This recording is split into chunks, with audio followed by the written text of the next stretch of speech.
One prediction I'm willing to go on record for 2026 is that the next longevity wave is going to be about women's specific longevity. The prediction that I'm willing to go on the record for 2026, better movies, better music, better TV, because I just have a deep and abiding belief in artists making great stuff, and that prediction has never been wrong. One prediction in the space of women's sports is that team valuations will continue to go up and to the right. Welcome to the LionTree Podcast, the podcast which elevates the people, the relationships, and the communities behind the headlines.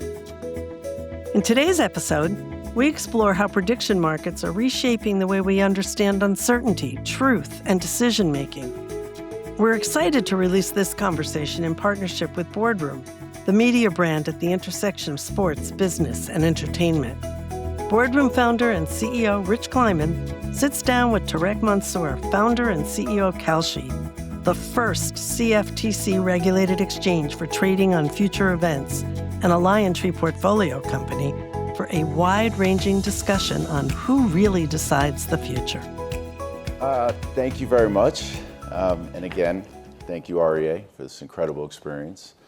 Tarek, we did this about 6 months ago when I met with you about investing, and I felt like my education around this sector was so weak that I needed to get to the basics to understand how we got here. And I think a lot of times people are aware of Kalshi and have seen it enter the zeitgeist, but don't truly understand the mechanisms that make it work and how we got here, because it's really entered this zeitgeist in the last 2 years.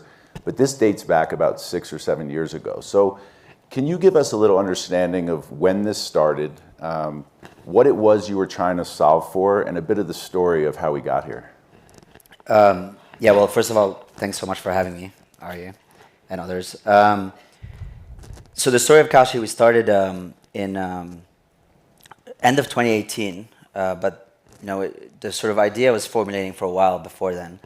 So I went to MIT, and my whole thing was just like, I wasn't a very social guy. Like, I was a little bit of a math nerd, and by that I mean like a super big math nerd. I just like always was enamored with like, the objectivity of math. There was just like something beautiful about probabilities and numbers, and it was something that I just like felt more comfortable with. And I went to MIT. Then it was like, okay, where are all the other like anti-social math nerds going? And they were getting hired by finance companies, and I was like, okay, I should go there. And I went, the initial thing was I worked at Goldman in 2016, and there were two things happening that summer that were pretty consequential. So first is Brexit, and the referendum I think was happening in July 2016, and then second was the first time Trump ran for the election. And you're sitting sort of typical Wall Street, you're sitting at Goldman, there's like hundreds of traders, and they're trading a bunch of weird stuff, like swaps and counter options and like all these names that nobody really understands. And but the basic thing was like, you had all these like fancy customers, like hedge funds and mutual funds and high net worth individuals and family offices, and they were just asking like, hey, what is going to happen with Brexit and how should we play it? And then that was the first half of the summer, and then the second half was, what is going to happen with Trump and how should we play that? What is the Trump play? What is the Trump trade? How do we hedge against it? And it really marked me at the time because, what we sold, and we sold this in droves. The big Trump trade that Goldman came up with, it's like super genius trade, was essentially short the S&P on the week of the election. It was a bad trade. Like, I mean, it was a truly, truly terrible trade. I mean, you could not think of a worse trade. The S&P rallied the most ever in its history that week. So it's like, all these guys were right about their prediction. They lost a lot of money. Goldman made money because, we sold it to them, so we're not exposed. But, and I was like, we could build something better. I mean, but the more I thought about it, the more I really got obsessed with the idea because, you have financial markets to price a lot of things, things like stocks, companies, how a company is going to perform. You have financial markets to price tangible commodities like metals and oil, and then intangible commodities. So that really started at the turn of the century, like interest rate swaps and the stuff that really nobody understands. And like really this is about like how about we build something that can price simple questions about the future, like will Brexit happen, and have people trade it, buy it and sell it the same way they buy a stock, and it settles. Like the way that you get paid out is if it happens, you get $1, and if not, you get $0. And people are buying it at any price in between. So if you're buying it at $50, that means you think there's a 50% chance of that event happening. And I got into sort of this theory around prediction markets, and and there was some theory. So really, it started with this economist Hayek in 1945, who talked a lot about this idea that information is surprisingly dispersed. It's surprisingly non-central, and we often make decisions in a centralized way. So you have a group of people, like a government or a company, that has very small percentage of the information they need to make a decision, and they make some decision. It's oftentimes an okay decision. But if they could have all that information that could be sitting in Hawaii, or it could be sitting in New York, or it could be sitting in Queens, anywhere, they would make better decisions. And the best way to bring that information is via a market, is incentivize people to come and trade and participate, to bring whatever information they have about something. Some people may be following Brexit, and they're figuring out how their neighbors are feeling, and they may come and trade it. And some people are, I don't know, Trump fanatics, and they are thinking about how their neighbors might vote, and they might come and trade it. And I really love the idea, because if you could build that market, one, it could be bigger than any of the other markets, because more people will care, right? And you're seeing how much people care about prediction markets now, because you get it, right? It's not very hard. Will it rain tomorrow? How much is it going to snow in DC? Will Trump raise tariffs again? Or who's going to win the Super Bowl next week? And the second thing is that it'd be very useful, because if you believe in markets, they're a very good way to aggregate the crowd wisdom to answer a question. And so if we could build this thing, it would make us a little bit smarter about the future. Instead of climate change is real, 100%, everybody else is an idiot, and climate change is a hoax, 100% it's a hoax, everybody else is an idiot, would come somewhere in the middle.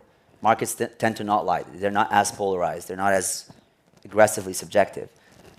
And so I didn't start a company then. I just, it was like I didn't really think about being an entrepreneur. I was really gonna go work at Citadel and be a trader. But then the idea wouldn't leave me. It was just I just realized after a year or two, it's if I don't start it, I'm just gonna regret it for the rest of my life. And then so we decided to start, and that's when the whole journey started.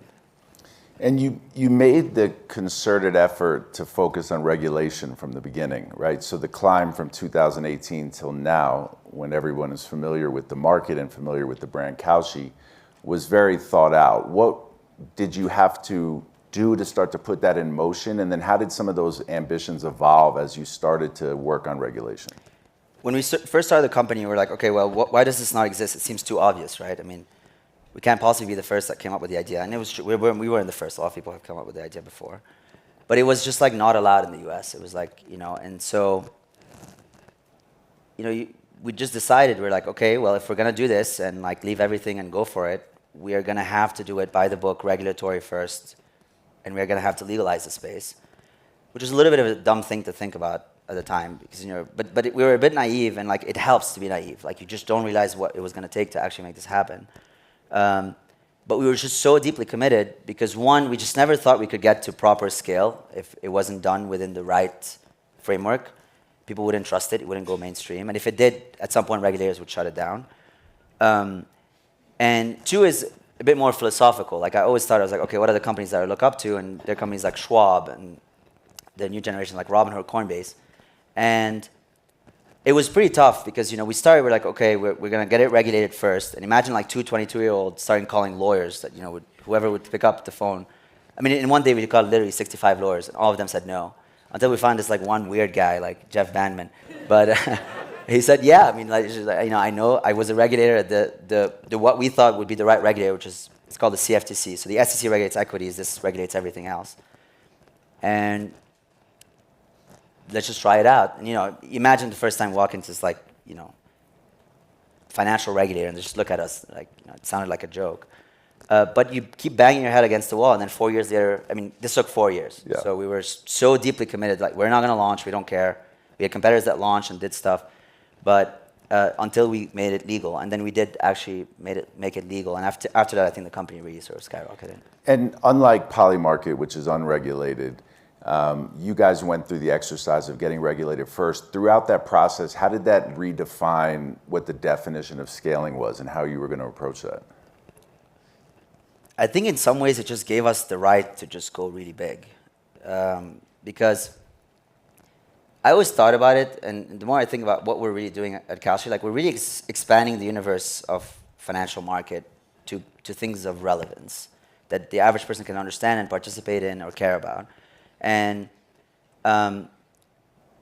we could see it, like, we were sort of not there for a while, and then when we did actually manage to get regulated and launch and appeal to institutions, appeal to the large distribution like brokers and others, you can think of this as this is the next generation New York Stock Exchange, because it is, and it's starting to feel like it. It trades like it. The participation, at least from individuals, is much broader and bigger. It's like we had to do it clean and regulated because otherwise people wouldn't trust it. So give us an idea of the scale of the business today and what type of market share Kalshi has. Because I think a lot of people hear about Polymarket and Kalshi, but when we were talking outside, it was surprising for me to hear who's actually second in market share. So Ari is a smart investor, is the way I'd put it. But I think we're basically, like right now we're like $100 billion in transactions a year. And it's growing something like 50% month over month. The more important thing is the market is growing at such a pace that we don't even think much about competition. We just think about like, okay, how do we keep growing this market? And we just have to stay market leader. And you're seeing a lot of companies, whether it's financial brokers like Robin and Schwab get in, or working some stuff on that front. There's like a shift in consumer behavior. I think we've always focused on like just the robust fundamentals. I really think like people see Kalshi and hear about Kalshi, it's been a year and a half, but like I always say this, like this is overnight success, 8 years in the making. Like there's like 6 years of foundation building that we've always focused on. And the thing I like about the company is nothing has really changed in those, from how we operate in those years to today. It's kind of like we were traders, so we focus on the output, not the outcome. Like the outcome you can't control. Like, sometimes you get to the World Cup final and you get to penalties and you win, and sometimes you lose. And Messi now is the greatest of all time because he won. But if that penalty went out, he would have lost. And you can't control the variance, but you have to just make sure that you're consistently putting out output, and that's how we think about it as a company. So you say nothing's changed, but from a founder's standpoint, as you've scaled, what have you kind of learned about what your responsibility is and what the impact that this business can have on society? I'm still figuring out, like, me as a founder and CEO, that's an interesting question, because like when the business scales this fast, it's like really, the difficult thing about it is like, you basically have to change yourself every like 3 to 4 weeks, right? Like by the time you start feeling like, okay, you got a handle of like this next phase, you're now already like, oh shit, like, this is not fitting anymore.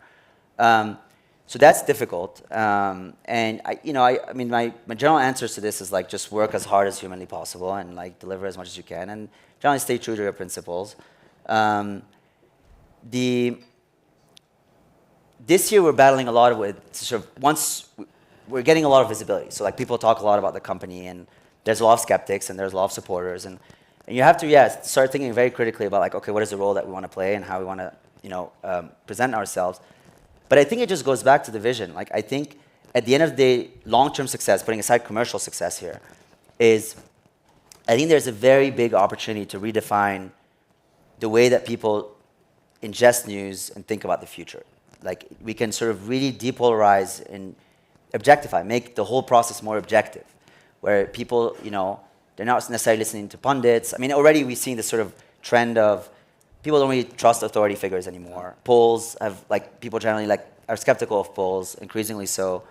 And I think that's opening up room for an alternative. And I think prediction markets are the antidote. And I think the beauty here is like, at the time, people would think maybe social media was going to be the antidote, but the issue with social media is like in some ways it incentivizes clickbait, whereas prediction markets, the way that we make money at the core is we incentivize truth. Like the more liquidity, the more participation we get, the more accurate these markets get. So my incentive is actually how do we make these more and more effective, which means more and more truthful. And I think if we deliver on that, I think this would be a very, very valuable and useful thing for society. Can you actually explain the nuance on how you guys actually make money different from some of the competition? Which competition? Polymarket. Well, they don't make money. Because you don't take fees. Well, there's your difference. Yeah, I mean, like there's traditional, like, you know, the one thing that we get associated oftentimes, or there's some of the skeptics maybe call prediction markets another form of betting. And, you know, I always thought, and there's a lot of history about that. And it's interesting because, you know, when I first sort of started digging into this and I was like, okay, why does this not exist? And the reason I got excited about maybe we can make it happen is because the journey of all the traditional financial markets was very similar. And there's a lot of parallels. So at the end of the 19th century, there was actually a Supreme Court decision or like a big sort of legal battle between the states and the federal government about whether grain futures or commodity futures should be regulated or considered to be gambling versus a financial instrument. And the critics were saying, well, it should be gambling because some people are speculating. You know, the age-old, you know, is financial market, stock market, is it speculation, and so on. And the Supreme Court in 1905 decided that actually, yes, some people are speculating, which you could think of as a bet, but the pricing that comes out of these markets or the hedging ability for the farmers was very useful, so that's a financial market. So we're going to keep it in the financial market bucket. And I think Kalshi has sort of brought back that debate over the last sort of, you know, half a decade. And I think that it goes back to, like, one, is there economic and social relevance to the thing outside of just rolling a dice and betting on it? And I think the answer is unequivocally yes here. And then two, I think the mechanic. Like, I think the beauty and the reason why prediction markets are growing so fast is there's no house. You're not going and betting against the house where the house's revenue, the way they make money is your losses. Like, in a company where the revenue is equal to your losses is going to have a different set of incentives than a company where people are trading against each other, you know? Rich is trading against Arya is trading against Rich, and I take a transaction fee on top. And my incentive is like keeping you trading and more engaged and more interested, making sure you understand what you're doing. I don't care who wins, loses. I'm neutral. And so it enables me to be more transparent and more fair. When Uber showed up, the taxis weren't saying like, hey, we're being disrupted by Uber. They were saying Ubers are not safe. That's usually the argument. And the same thing happened with Airbnb. And, you know, you would take one example of one weird host and, you know, blow up and it's the same thing. It's the age-old sort of story of, like, there is entrenched interests that are at least perceiving. I don't actually believe necessarily that, like, this is going to be a net lose for anybody. I think everybody's going to be a net winner. But there's some degree of disruption. And then when there's those types of dynamics, like, you know, I mean, Jeremy, you dealt with it a lot in your business too. Like, the entrenched incumbents are going to sort of come out and say all sorts of things. I mean, they could, you know, and they generally make up data. I mean, also anything, you know. I mean, and the truth is, like, that's not, I mean, we're a company that spent 4 years getting regulated up front. We actually are more regulated and have more protections around customer protection, market integrity than really any of these businesses. And if anything, like, our incentives as a business are healthier, right? Because we just discussed, like, you know, the reason you have these issues around customer protection and problem gambling is because you've kind of created them, right? Like, if you make money via your customers' losses, what are you going to do? You're going to promote more losses, right? And then you're going to have to navigate around the edges about how to mitigate those losses. We don't have that intrinsic incentive. And yes, there's risks with any financial markets, right? There's excessive risk-taking in stock market. There's excessive risk-taking in traditional betting markets. And there is in prediction markets. And, you know, it's all about having the right set of safeguards. You have to take it seriously. You have to make sure if anybody's doing too much, you know, they have the tools to basically block themselves, or you can block them yourself. And we have all of these things. Yeah. Well, I would imagine that those same sportsbooks will still take $1.5 billion, if not more. Yeah. So is the truth that the profile of this consumer is different as well? Because all of these gambling companies are launching prediction markets. Do you not see that as any bit of a challenge to that sector of the wagers on your market? I think competition is generally pretty much always consistently a good thing for a marketplace. I think an industry doesn't become an industry by one player. It has to have competition. It has to have a healthy degree of competition. I think it's just so early. Like, it's a bit like, you know, AI still right now. Like, you know, how much cannibalization is coming from Anthropic versus OpenAI? And they're all still growing, right? And we saw it in crypto for a while. So I think now it's all about, like, growing the market and growing the pie and educating people at what this is. And so we actually want more competition. No, I think they'll do more than they did last year, and we'll do more than we did last year. And I think everybody's a net winner. How do you guys decide which markets exist and which shouldn't? So half of the market come from our team. So we have a team that basically is figuring out at all times what is trending, what is top of people's minds. And the second half is our customers suggest things. And then there's a whole setup, and this is actually pretty hard. Like, it has to go through a whole pipeline of how do these become like legal financial markets. Because each one of these is a market. It's a bit like a stock. It has its own ticker, it's reported, all of that. And there's challenges with that. The two key challenges, one is how do you define what actually happened? And one of the most complicated markets we've ever had to define, surprisingly actually, was the election. And most people don't know, the election is not final on election day. I guess most people know that, but most people don't know that election is not final after Congress certifies the election. So that actually is not when you know who's going to be the next president. The only way to know who's going to be the next president is for that president to be sworn in on Inauguration Day.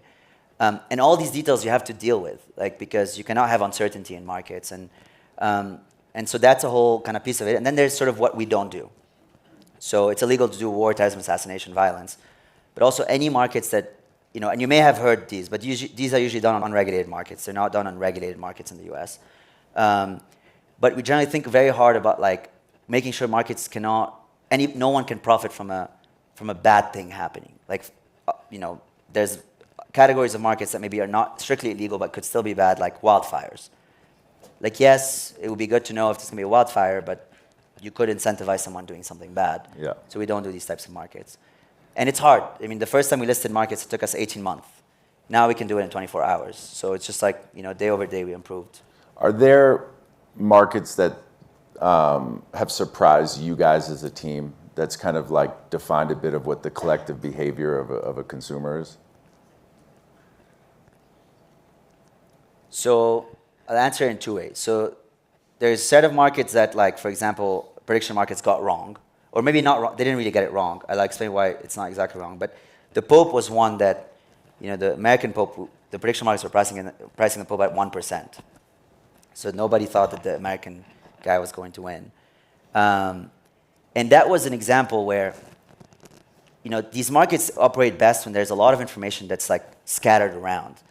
The Pope election, they actually quite literally just, put themselves in a room and fight it out, and no one knows anything on the outside. So you cannot know, there's no information to trade on. So, and this is what happened. They went in and they fought it out, and they somehow decided on the American dude. So and markets could not. There's no information. So markets are not a crystal ball, right? It's not all of a sudden we just create a crystal ball that is going to pull off miracles. What markets do is that they aggregate information in real time. They are a very good incentive to bring out information that anybody in this room might have, and they do it in real time. They do it fast. And so if there's no information, then markets can't come up with magic. Why do you think people are increasingly trusting of these markets over quote unquote experts or pundits or polls? I think the primary reason is and I always go back to this, is over long term, the thing that wins is the better product. And it is a better product. It works better, right? So if you look at how the prediction markets have perform against the polls, they perform better. If you look at how the Kalshi markets perform against, for example, even things like inflation, right? Inflation historically, Wall Street has a print. They have the Bloomberg Economist survey, and then there's some of the swaps that you can backtrack, what is going to happen next month. Kalshi is doing better. Kalshi is even doing better on Fed interest rates, what the Fed decision is going to be. And then we're seeing this on things even like weather or even earthquakes. We're not super accurate on earthquakes, but we're less wrong than anybody else. And over time, if something is working better than the alternative, then people will trust it more, right? And in some ways, unfortunately, the alternatives are not very good, right? Pundits on TV are saying all sorts of things that are, self-interested very often. Social media is not really helping.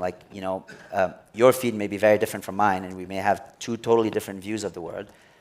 I think there's a little bit of elegance in the idea that markets don't lie. When people have money on the line, when they have their money where their mouth is, they tend to be a little bit more truthful. And what about institutions and organizations? How have they started to use markets? And are some of them actually investing in the markets as well? Yeah, I think that there's sort of a two-step thing. One, a lot of institutions are using the data, right? If you're a hedge fund, or if you're really any decision maker, using superior data is going to be part of your strategy. And we see actually a lot of hedge funds basically pull our data programmatically, and they feed our data into their algorithm or their decision-making process around, portfolio allocation. But what we're also starting to see traction in is like more participation, which is maybe like the full circle back to Goldman. Like that trade, instead of now going to Goldman and putting that Trump trade with Goldman, which may or may not be good, you can now just put it directly on prediction markets, which is much more clean and much more direct. And I think 2026, I think we're going to see a lot more of that. I think the banks are leaning in. We see a lot of hedge fund adoption. And I'm very, very excited about that. And where have you seen that these markets are the most powerful? And where, to that point, do you see it that they still fall short of it? I think when there's a lot of information that's basically fragmented and disparate. And then also in places where there's just no alternative. Like, you know, my favorite market for a while was basically whether TikTok was going to be banned. Because you could not ask a single person about what was going to happen. It was something that was really dynamic, and like changing the administration was going to impact it, and then there was so much politics behind it, and it was important. Like, you know, like that was a very critical decision for the U.S. Like there was millions of people whose livelihood depends on TikTok, and there was very serious national security concerns with the company, and so I think this is where prediction markets really shine, because like there's really no good alternative to getting informed. Like how are you gonna go? How are you gonna know this? And so yeah, it's usually things that there's no alternative to.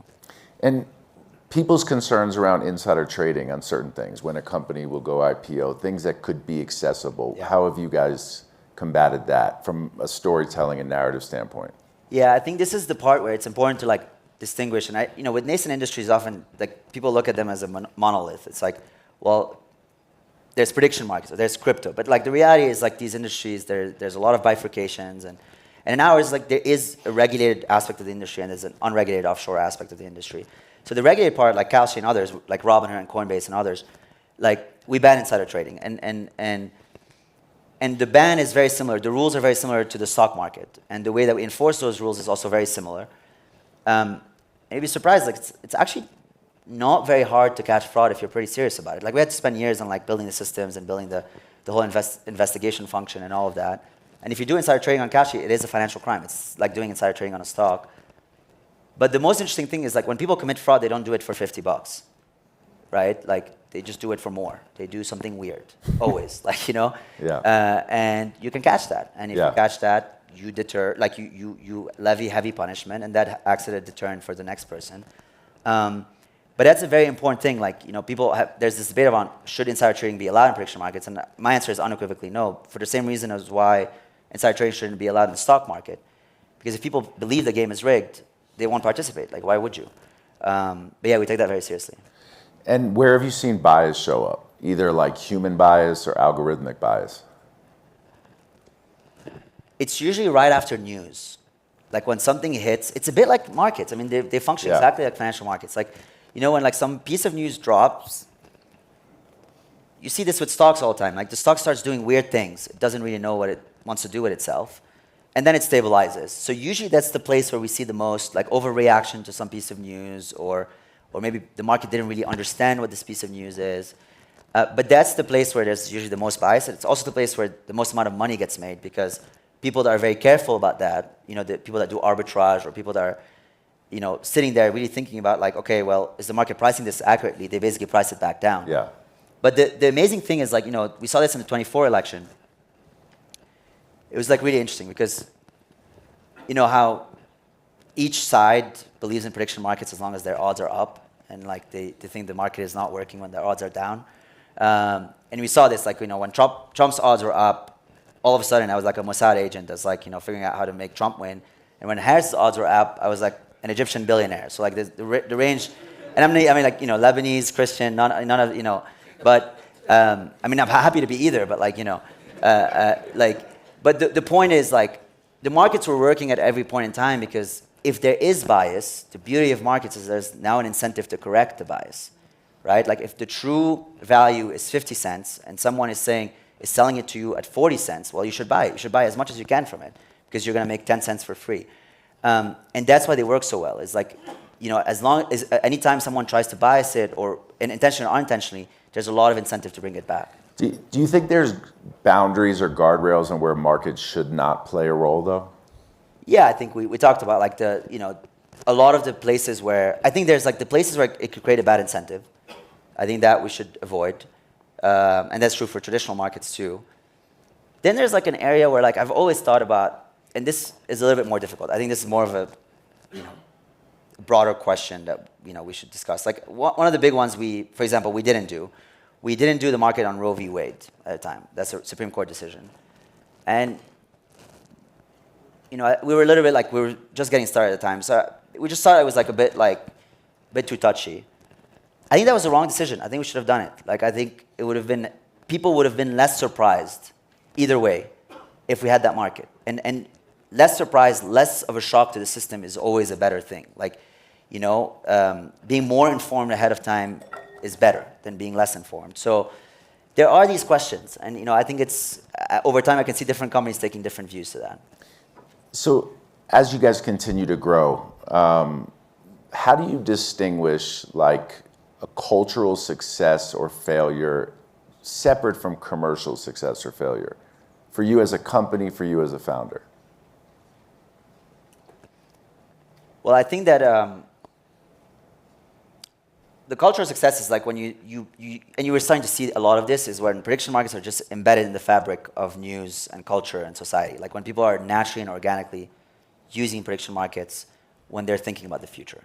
Like the example I always thought about is like, when you have this sort of annoying uncle at Thanksgiving saying like crazy things, I want everyone to pull up Kalshi and show them like actually like here are the odds. Like either you're actually sure about what you're saying, you should put money on the line, or you're just full of shit, right? And I think society would be better off if you do that, right? Like, I mean, any of us can name like probably 10 Twitter personalities right now that you thought about, like, yeah, I wish this person actually, you should tweet at them. Just be like, do you have a position? If not, you should stop tweeting. But I think this would be success. This would be cultural success long term. And you guys as a company, how do you think you guys can contribute to society as a whole beyond just the company itself? I think it's just more truth. Like I think it is at the fundamental level. Like I think if we bring more objectivity and more truth to how we think about the future, I think people will make better decisions. They'll allocate resources better, and they'll manage risks better over time. Yeah. Right. And we're seeing a bunch of facets of government and companies that are pulling our data and using it when we're informing policy. Like we don't need to guess where inflation is going to go. Like we can actually predict it. We can have the market predict it. We don't need to guess what the impact of tariffs is going to be by testing it. We can ask the market and get an answer, get an objective, clean answer. And that's a good thing, right? Like for either side. And so I think long term, I think that's what I see. I think we can make better decisions if these markets really work. What does Kalshi say about the Super Bowl? 68% chance for Seattle. I disappointed half the audience right now, but yeah. What's funny though? That's taking the consensus of what people think, and most people lose when it comes to sports gambling. Not on Kalshi, 50-50 on Kalshi. All right. There's no house, Yeah. No, the house doesn't always win here. All right, well, Tarek, I said this after we had our first call months ago. You truly are these, they come around every so often. You are a innovative and transcendent founder, and I'm sure we will all be seeing and hear from you tons in the future. You built an incredible company, and you're starting to change the world. So I appreciate it. Thank you so much. Thank you, guys. This is the last of the evening. Thanks so much for having me. Thanks, everyone. Thank you for listening today. The LionTree Podcast is produced by LionTree, the independent investment and merchant bank for creativity, community, and capital. For more information, visit liontree.com.